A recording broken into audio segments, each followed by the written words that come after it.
በዚህ የዓለም ዋንጫ መድረክ ማሸነፍ የቻለች ሶስተኛዋ አፍሪካዊት ሀገር የሆነችው የሞሮኮ አስደሳች ምሽት፣ የእግር ኳሱ እናትና የዓለም ዋንጫው ንግስት የሆነችው የላቲን አሜሪካዊቷ ሀገር ብራዚል አስደናቂ ድል፣ ከ2026 ዓለም ዋንጫ የመጀመሪያ ተሰናባች የሆነችው የሃይቲ መራር ሽንፈት፣ ህልሙን መኖር የጀመረው ብራዚላዊው የቀይ ሰይጣኖቹ ኮከብ ኩኛ አስደሳች ሌሊት፣ ከባድ ተቃውሞ የገጠመው ሞሮኮዊው የፒኤስጂ ኮከብ አሽራፍ ሐኪሚ፣ ሌላኛዋና አሳዛኝ ተሰናባች መሆኗ ንጋት ላይ የተረጋገጠው የቱርክ መራር ሽንፈት። እነሆ አጠቃላይ የሁለተኛ ዙር የሁለተኛ ቀን የዓለም ዋንጫ ሙሉ ትንታኔያችንንና የሶስተኛ ቀን መርሃ ግብሮችን ይዘንላችሁ ቀርበናል። ፕሮግራሙን አዘጋጅቼ የማቀርብላችሁ መኮንን አልማው ነኝ።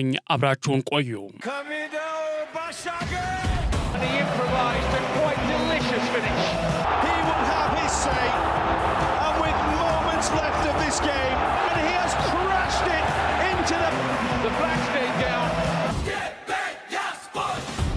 የዓለም ዋንጫ ዝግጅቱ ላይ ጠንሳሽም ደጋሽም በጥባጭም ሆና የከረመችው አሜሪካ ሜክሲኮን ተከትላ ጥሎ ማለፉን ተቀላቅላለች። የአሜሪካ ብሔራዊ ቡድን በምድብ 4 መርሃ ግብር ትላንት ምሽት 4 ሰዓት ላይ ከአውስትራሊያ ጋር የነበረውን የምድብ ሁለተኛ ጨዋታ ማሸነፍ ችሏል።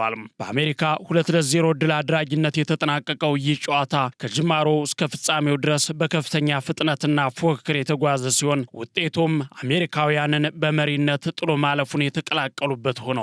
አሜሪካ ቀዳሚ ያደረጋትን ጎል ከራሷ ተጫዋች ሳይሆን ከተጋጣሚ ቡድን ገና በ11ኛው ደቂቃ ላይ ማግኘት ችላለች። የአውስትራሊያው ተከላካይ ሲበርገስ በራሱ መረብ ላይ ባስቆጠረው ጎል አሜሪካን መሪ ሀገሩን ደግሞ ተመሪ ያደረገ ሲሆን በር የተከፈተላት አሜሪካም ማጥቃቷን በመቀጠል በመጀመሪያው አጋማሽ ማጠናቀቂያ በ43ኛው ደቂቃ ላይ አሌክስ ፍሪማን ሁለተኛዋንና የማሸነፊያዋን ድንቅ ጎል ማስቆጠር ችሏል። በርገስ ያስቆጠራት ጎልም በ2026 የዓለም ዋንጫ በራስ ላይ የተቆጠረች 7ኛዋ ጎል ሆና ተመዝግባለች። ከእረፍት መልስ በቀጠለው ጨዋታም በሁለቱም በኩል ጥሩ ፉክክር ያለበት ጨዋታ ብንመለከትም ነገር ግን ተጨማሪ ጎል ሳይቆጠር ጨዋታው በአዘጋጁ አሜሪካ የበላይነትና አሸናፊነት ተጠናቋል። በዚህም አሜሪካ የመጀመሪያ ሁለት ጨዋታዎቿን በማሸነፍ ምድቧን በ6 ነጥቦች እየመራች ሲሆን ገና አንድ የምድብ ጨዋታ እየቀራት ሜክሲኮን ተከትላ ጥሎ ማለፉን መቀላቀል ችላለች። አሜሪካዊው ጥቁር ኮከብ ተጫዋች ባሎጉን ደግሞ የጨዋታው ኮከብ በመባል ተመርጧል። በዚህ ጨዋታ መሃል የአሜሪካ ብሔራዊ ቡድን አሰልጣኝ የሆኑት ፖቼቲኖ በመሃል ዳኛው ውሳኔ በመናደድ በቁጣ ወደ ረዳት ዳኛ የዞሩበት መንገድና ዳኛዋ ሴት መሆኗን ካዩ በኋላ ቁጣቸውን ዋጥ አድርገው ከመቅጽበት በጣም ወደ መረጋጋት የተቀየሩበት ሁኔታ አዝናኝ ነበር። አሜሪካ ታሪካዊ ድል በተቀዳጀችበት በዚህ ጨዋታ የወደፊት ጉዞዋንና ምናልባትም ፖቼቲኖ ለትራምፕ ዋንጫውን እናሸንፋለን የሚል ቃላቸውን ለማክበር አንድ እርምጃ ከፍ ያሉበት ነው። ሆኖም ግን አሜሪካ ዋንጫውን የማንሳት እድሏ የተሰጣት ግምት 4% ብቻ ነው። አሜሪካ በዓለም ዋንጫ ጅማሮ ታሪክ ከረጅም ጊዜ በኋላ ለመጀመሪያ ጊዜ ነው በተከታታይ የዓለም ዋንጫ ጨዋታዎቿን ማሸነፍ የቻለችው። በመጀመሪያው አጋማሽ አሜሪካ ኳስን በ70% በመቆጣጠር 88% ኳስ የማቀበል ስኬት በማሳየትና 259 ኳሶችን በማቀበል ፍጹም የበላይነት ነበራት። አውስትራሊያ ግን የቻለችው 78 ኳሶችን ብቻ መቀባበል ነበር። በጨዋታው መገባደጃ ላይ እንደሚጠበቀውና በሌሎች አብዛኛውን ጨዋታዎች ላይ እንደሚደረገው ውጥረቱ የበለጠ ጨምሮም ነበር። የተጨመረው 6 ደቂቃ አልቆ የጨዋታው ማብቂያ ፊሽካ ሲነፋ አሜሪካ በታሪካዊ ድል 2-0 አውስትራሊያን በማሸነፍ አኩሪ ድል አስመዝግባለች። ፎላሪን ባሎጉን ደግሞ በድጋሜ ለቡድኑ ወሳኝ ሚና የተጫወተና ኮከብ ተጫዋች ሆኖ የተመረጠ ሆኗል። አሜሪካ ለቀጣዩ ዙር ጉዞዋን በድል አጠናክራ የቀጠለች ሲሆን ምናልባትም እንደከዚህ ቀደም ታሪኳ በጊዜ የምትሰናበት አትመስልም። ያዘጋጁ ሀገር አሜሪካ ዋና አሰልጣኝ ሆነው ማውሪሲዮ ፖቼቲኖ ከጨዋታው በኋላ በሰጡት አስተያየትም ቡድናቸው ባሳየው እንቅስቃሴ ደስተኛ እንደሆኑ ተናግረዋል። ሌላ ድንቅ ጨዋታ ተጫውተናል ያሉት አሰልጣኙ ጥሩ የመጀመሪያ አጋማሽ ነበር፣ ተጋጣሚያችን ከባድ የነበረ ቢሆንም ጨዋታውን ተቆጣጥረን እንደወጣን አስባለሁ ሲሉ ተደምጠዋል። በተጨማሪም ልዩ የሆኑ ደጋፊዎች አሉን በማለት የገለጹት ፖቼቲኖ በደጋፊዎቻችን ተደስቻለሁ ሲሉም አክለዋል። በዚህ ምድብ ውስጥ በቀጣይ የሚደረግ የመጨረሻ የምድብ መርሃ ግብርን ስንመለከትም ከውድድሩ የተሰናበተችው ቱርክ ከአሜሪካና አውስትራሊያ ደግሞ ከፓራጓይ ጋር የምድብ የመጨረሻ ጨዋታቸውን ያደርጋሉ።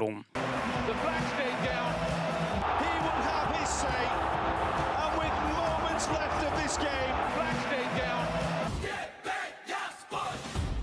ሌላው ደግሞ በዚህ የዓለም ዋንጫ መድረክ ማሸነፍ የቻለች ሶስተኛዋ አፍሪካዊት ሀገር የሆነችው የሞሮኮ አስደናቂ ድል ነው። የሞሮኮ ብሔራዊ ቡድን በ2026 ዓለም ዋንጫ የምድብ ሁለተኛ ጨዋታ ስኮትላንድን 1-0 በማሸነፍ ወደ 32ኛው ዙር ለመቀላቀል ተቃርቧል። ሌሊት 7 ሰዓት ላይ በቦስተን ጂሊየት ስቴዲየም በተደረገው በዚህ ብርቱ ፉክክር በታየበት ፍልሚያ ሞሮኮ ገና የጨዋታው ማስጀመሪያ ፊሽካ በተነፋበት ቅጽበት 70ኛው ሰከንድ ላይ በኢስማኤል ሳይባሪ አማካኝነት ያስቆጠረቻት ብቸኛ ጎል ለድል አብቅታታለች። ስኮትላንዶች በበኩላቸው ገና በማለዳ የገጠማቸውን ተመሪነት ለመቀልበስ በሁለተኛው አጋማሽ ወደ ጨዋታው ለመመለስ ከፍተኛ ጥረት ቢያደርጉም ሳይሳካላቸው ቀርቷል። በተለይ ስኮት ማክቶሞኒ ላይ የተሰራውና ፍጹም ቅጣት ምት ሊሆን የሚችለው የሚመስለው ጥፋት በቫር ውድቅ መደረጉ ስኮትላንዶችን አበሳጭቷል። በዚህ የጨዋታ ወቅት አንድ አስገራሚ ታሪክም ተወስቷል። ይህም በእግር ኳስ ታሪክ በዕድሜ ረዥሙ ኳስ ነው።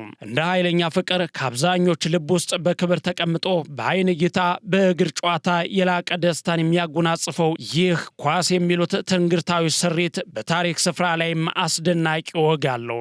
በሌሊቱ የሞሮኮና የስኮትላንድ ጨዋታ ላይ ለታሪክ ዝክር የቀረበው ይህ ኳስ ከ450 በላይ ዕድሜ እንዳለው ተነግሯል። ይህ ኳስ በ1540ና በ1570 መካከል በስኮትላንድ ከአጋዘን ቆዳ የተሰራ ሲሆን በዓለም ላይ ከተገኙት የእግር ኳሶች ሁሉ እጅግ የቆየ ወይም ረዥም ዕድሜ ያለው ነው ተብሎም ይታመናል። ዕድሜውም ከ450 ዓመታት በላይ ይሆናል ተብሏል። ታዲያ ይህ ታሪካዊ ኳስ በሌሊቱ የስኮትላንድና ሞሮኮ ጨዋታ ወቅት ለደጋፊዎች እይታ ቀርቧል። ይህ ታሪክ በተገለጸበት በዚህ የጨዋታ መርሃ ግብር ታዲያ ስኮትላንድ በታሪክ ማትረሳውን መጥፎ ሽንፈት ተጎንጭታለች። ሞሮኮ በበኩሏ በዓለም ዋንጫው ድል ያደረገች ሶስተኛዋ አፍሪካዊት ሀገር መሆን ችላለች። በዚህ ጨዋታ የግቧ ባለቤት የሆነው ኢስማኤል ሳባሪ የጨዋታው ኮከብ ተጫዋች በመባልም ተመርጧል። ኢስማኤል ሳባሪ የአሸናፊነት ግብም ተጫዋቹ በዓለም ዋንጫው ያስቆጠረው ሁለተኛው ጎል ሆኖ ተመዝግቧል። እውቁ ስፔናዊ አሰልጣኝ ፔፕ ጋርዲዮላ በስቴዲየም ተገኝተው በተመለከቱት በዚህ ጨዋታ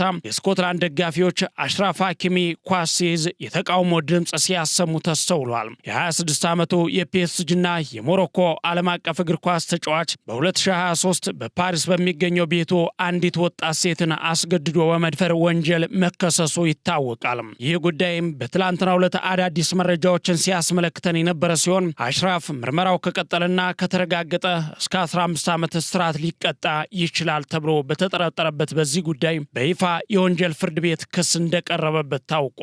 ሐኪሚ ንጹህ እንደሆነና ለገንዘብ ጥቅም ሲባል የተደረገ ክስ ነው ሲልም ራሱን ተከላክሏል። ሆኖም የአትላስ አንበሶቹ የኋላ ደጀን የሆነው አሽራፍ ሐኪሚ ለሀገሩ በቂ ግልጋሎት እየሰጠ ሲሆን በቀጣይ ሞሮኮ ከሃይቲ ከፍተኛ የማለፍ ዕድል ይዛ ስትጫወት፣ ስኮትላንድ በበኩሏ የማለፍ ተስፋዋን ለማለምለም በሚያሚ ከብራዚል ጋር የምታደርገውን የመጨረሻ የምድብ ጨዋታ በጉጉት ትጠብቃለች።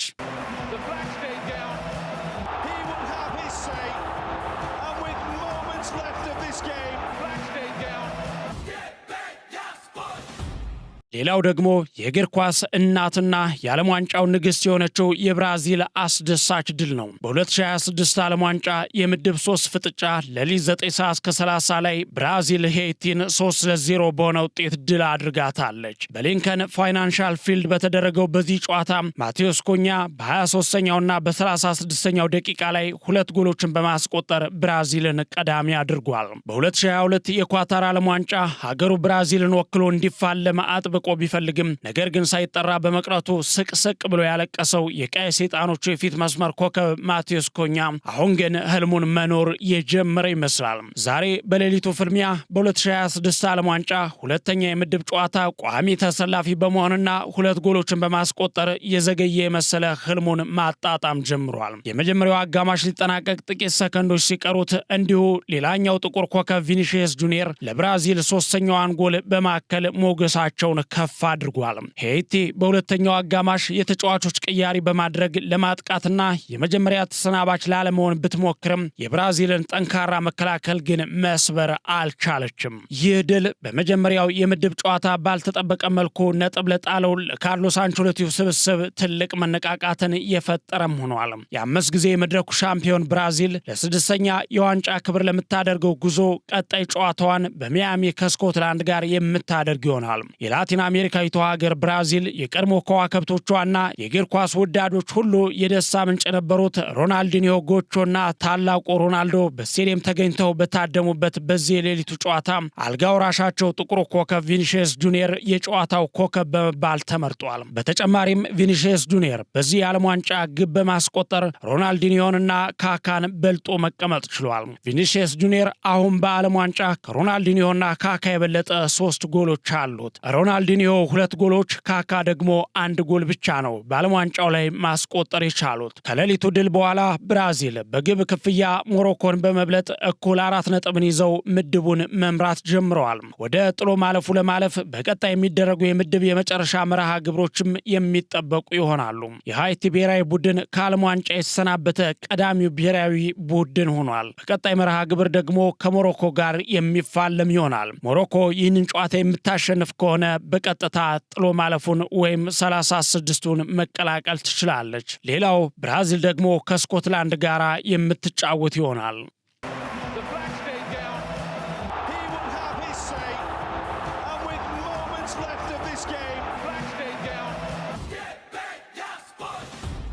ሌላው ደግሞ ንጋት 12 ሰዓት ላይ የጀመረውና ቱርክን ከውድድሩ ውጭ ያደረገው የፓራጓይ አስደናቂ ድል ነው። በ2026 የዓለም ዋንጫ እጅግ አስገራሚ በሆነው የምድብ ጨዋታ ፓራጓይ ቱርክን 1-0 በሆነ ጠባብ ውጤት አሸንፋ ከዓለም ዋንጫው አሰናብታታለች። የማሸነፊያዋን ብቸኛ ጎል ደግሞ ማቲያስ ጋላርዛ ገና በአንደኛው ደቂቃ ላይ አስቆጥሯል። ፓራጓይ ገና በመጀመሪያው አጋማሽ ማጠናቀቂያ ላይ አልሚሮንን በቀይ ካርድ በማጣቷ ጨዋታውን በ10 ተጫዋቾች ለማጠናቀቅ ተገዳለች። አልሚሮን በዓለም ዋንጫው አዲሱ የፊፋ ሕግ የመጀመሪያው ሰለባ የሆነ ተጫዋች ሆኗል። ከዓለም ዋንጫው መጀመር በፊት አፍን ሸፍኖ ማውራት በቀይ ካርድ ከሜዳ እንደሚያሰናብት የሚገልጽ አዲስ ሕግ ይፋ መሆኑ ይታወሳል። ታዲያ ዛሬ ንጋት 12 ሰዓት ላይ በጀመረው በዚህ ጨዋታ የፓራጓዩ ሚጉኤል አልሚሮን የቱርኩን መርት ሙልዶሮን በመሰል መንገድ አፉን በእጁ ሸፍኖ ማነጋገሩ በቪዲዮ በታገዘ ዳኝነት ወይም ቫር ጭምር በመረጋገጡ በቀይ ካርድ ሜዳ ተሰናብቷል። በዚህም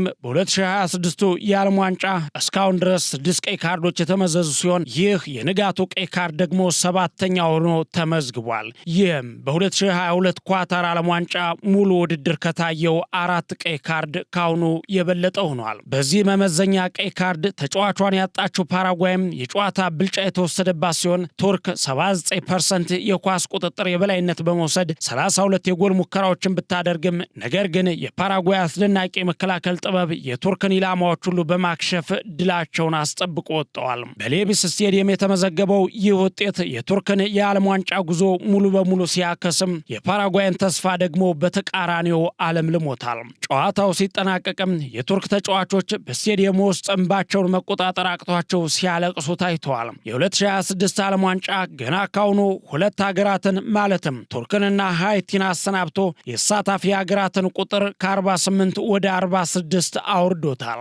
አዘጋጆቹን አሜሪካንና ሜክሲኮን ደግሞ ወደ ቀጣዩ ዙር ወይም ወደ ጥሎ ማለፉ ማሸጋገር ችሏል። ታዲያ ዛሬ ምሽትም ሌላ ተሰናባችና ሌላ ጥሎ ማለፉን ተቀላቃይ ብሔራዊ ቡድን የሚያስመለክቱን ተጠባቂ ጨዋታዎች አሉ።